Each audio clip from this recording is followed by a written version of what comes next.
Today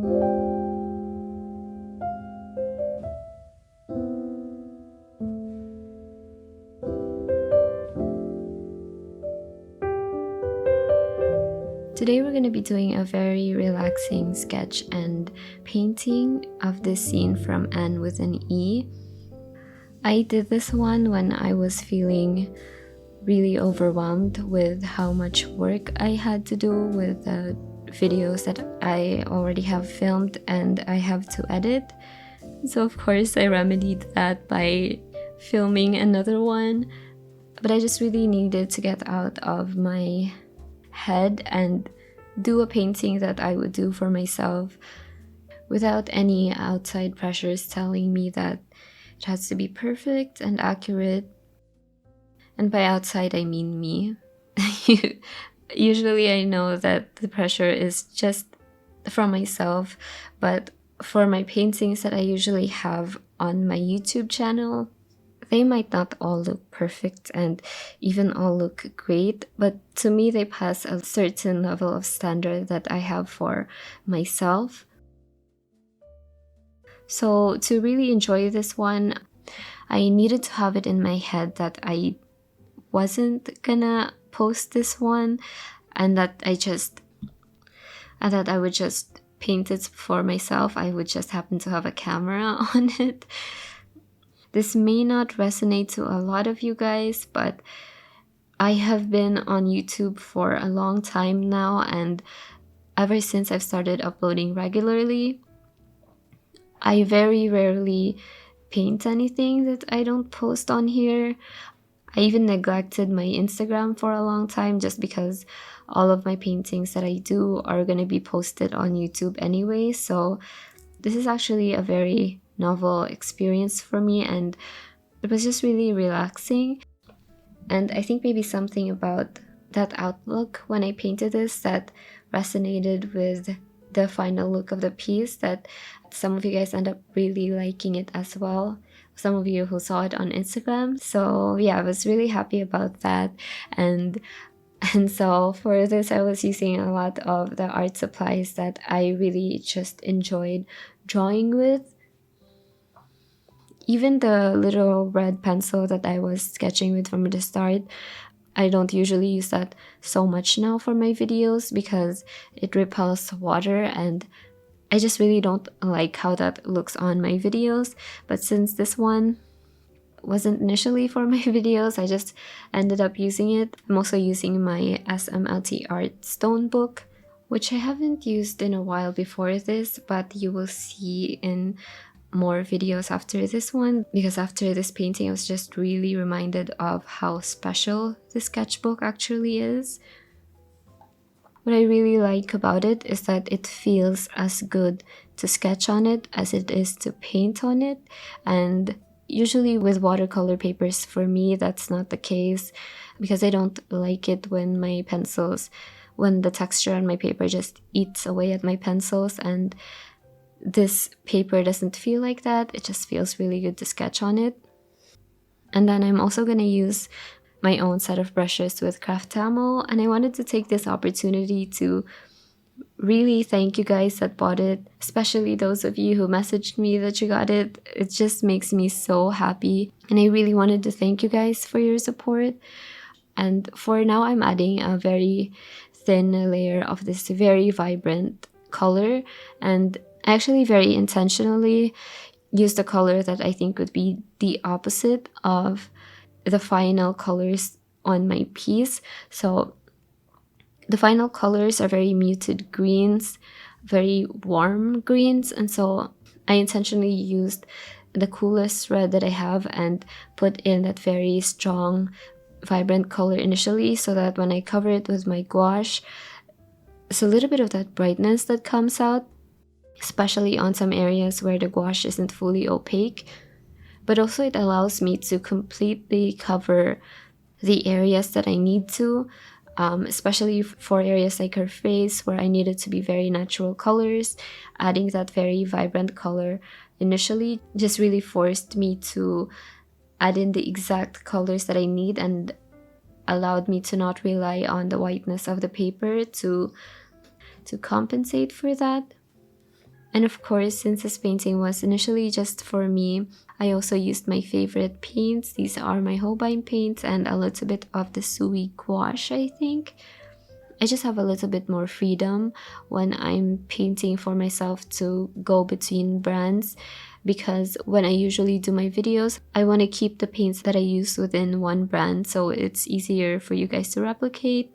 But right now I'm just using whatever paints I have and whatever colors that just speak to me at the time. It was really fun to add in these first thin layers of gouache, and I was still just looking at the photo and trying to replicate what the very first colors are that I see. Sort of, if you're looking at the painting and you're squinting your eyes, that is what I'm trying to do in these very first layers with the gouache. I even added in some very thick pops of gouache on just my still wet paper, and just trying to see how it will spread out on the paper. These are also going to be the flowers that are a little bit out of focus, so I'm more lenient as to where they're going to spread out on my paper. Just really wanted to see how adding these pops of brightness in is going to affect the composition of the painting, and I don't know, I just really also enjoyed doing it.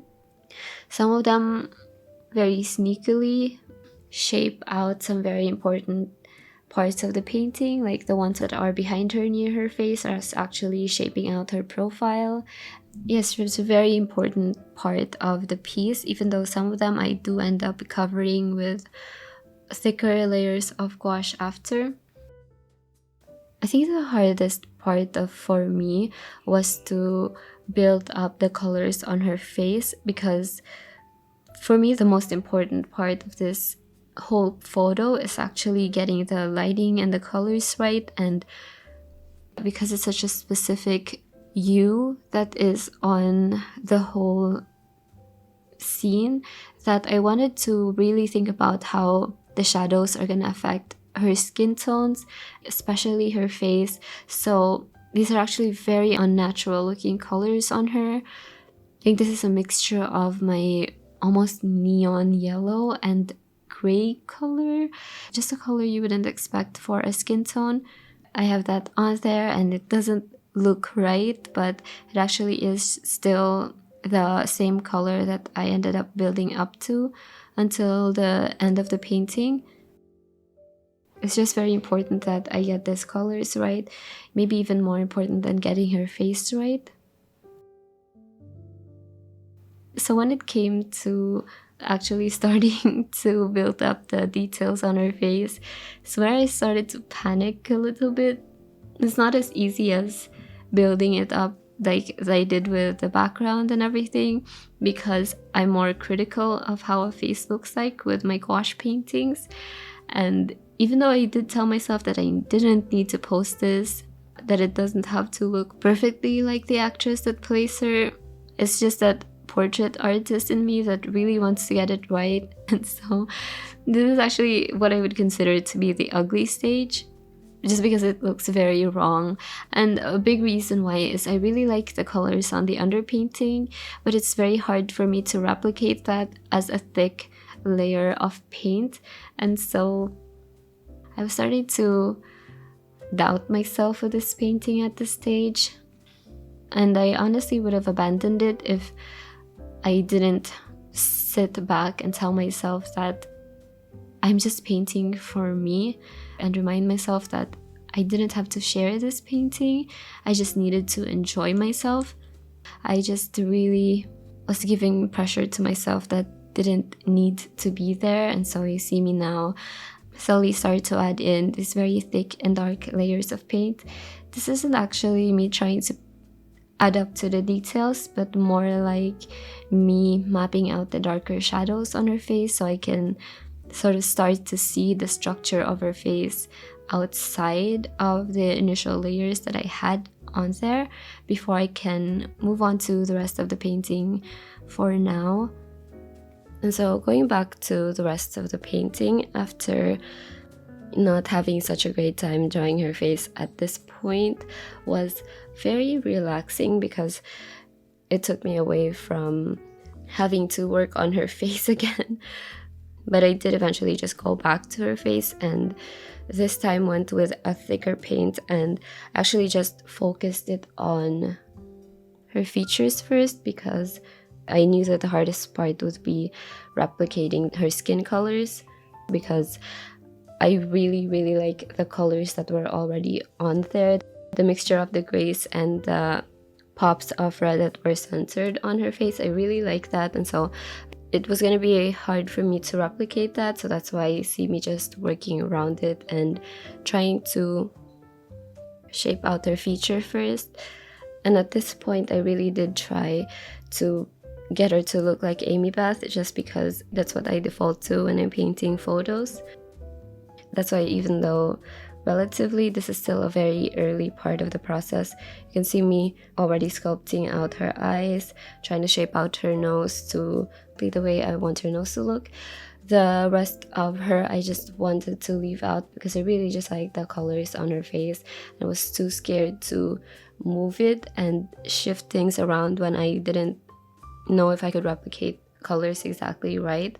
Especially because when I painted her face, I was working in very thin layers, and so I knew that a lot of it was also the underpainting and the layers just adding up to how it looks right now. So that was going to be especially hard to replicate on my palette. After I got it to a point where I was happy with it, what I did was went back and added in more of the blues to her shirt especially, and there is a lot more blue, I think, in the photo than there is in my painting. The blue that I'm adding right now to it, I think, is leaning more green, because I didn't want it to stand out too much, because I didn't have a lot of blues in the rest of the painting. And so it's a very cool blue, but it's also a little bit muted. And then just adding more of the darker values to the background. Because I wanted these to bring out the highlights on her hair, and you can already see how beautiful the shape of her head being pulled out more by the darker tones in the background.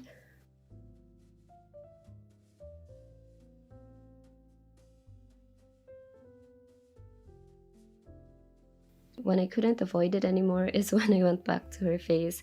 And I usually don't go back to a broader brush after just painting in the details, but for now I think that was necessary to really pull me out of looking at the smaller details of her face and just seeing the whole thing. And I think that this was actually really beneficial to my outlook in the rest of the painting. Something as simple as switching the brush, because after I went back with my smaller flat brush, it made me realize that a lot of the details that I planned on adding on after is not even necessary. And so what I ended up doing is even introducing some newer colors to the highlights. Like on her cheek, I added this very warm lemon yellow, which I didn't initially have. And then also erasing some of the details that I added earlier, like some of the highlights on her eyes. I took them out because it would be too distracting with the whole look that I have in my head now. So what I'm doing with the brush is going in with broader strokes of paint that would sculpt out her face but not really fully finish it out. I just wanted now to add in just enough detail that it would bring out the very soft expression on her face, and also just enough so that when I add in the hair strand that goes over her eye and her lips, that we could still see that wonder on her face, but make sure that it doesn't have too much detail that it would distract from the whole picture. And so after that, I had a really good time just finishing the piece. I really liked switching between different brushes at this point. I also like building up to the flowers around her, first with very rough details with my bigger brush, and then later on adding in these very sharp lines with my smaller brush. The paints I'm using right now are intentionally thin. They are so that the shapes that they're making aren't too defined, because that would be for later when I add in the brightest highlights and where I choose to add the sharpest details in the photo, versus the softer ones that are also in the piece. I especially liked adding the brighter hair strands around her because it really gives the illusion of a finished piece.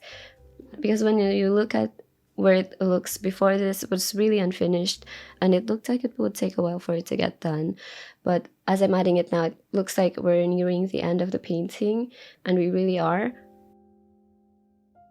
But also the whites really bring out the color of her skin tone, which I ended up really liking. When you also just look at her face, there's a lot of brush strokes that look very rough and undone, but because of the sharper details that are around it, I think that it could be a finished piece. And that's one of the main things that I really love about this painting.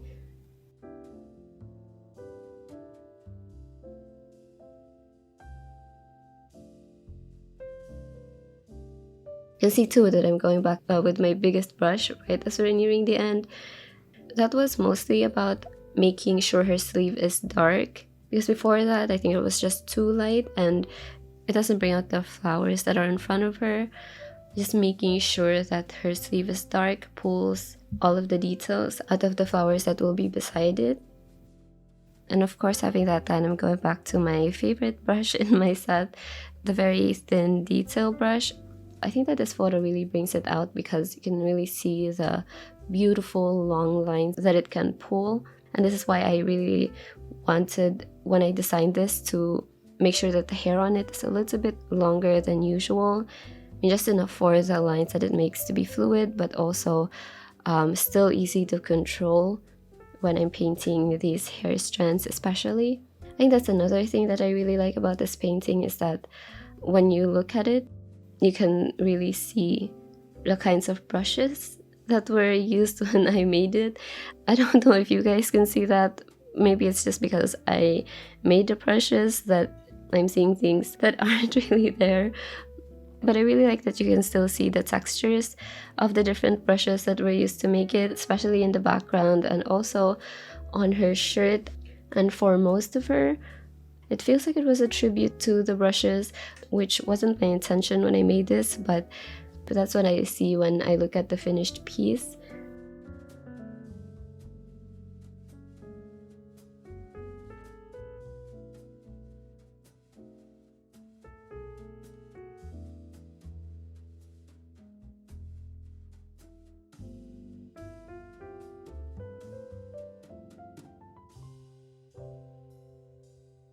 I also added in some pieces of the background to spill out to the borders. I really like these irregular shapes around it in contrast to the whites of the paper. And it really just makes the painting look like it's finished. And so that is it for the process in my Anne with an E painting. Thank you guys for watching it. Thank you to my patrons especially for supporting me, and I will be seeing you guys again soon.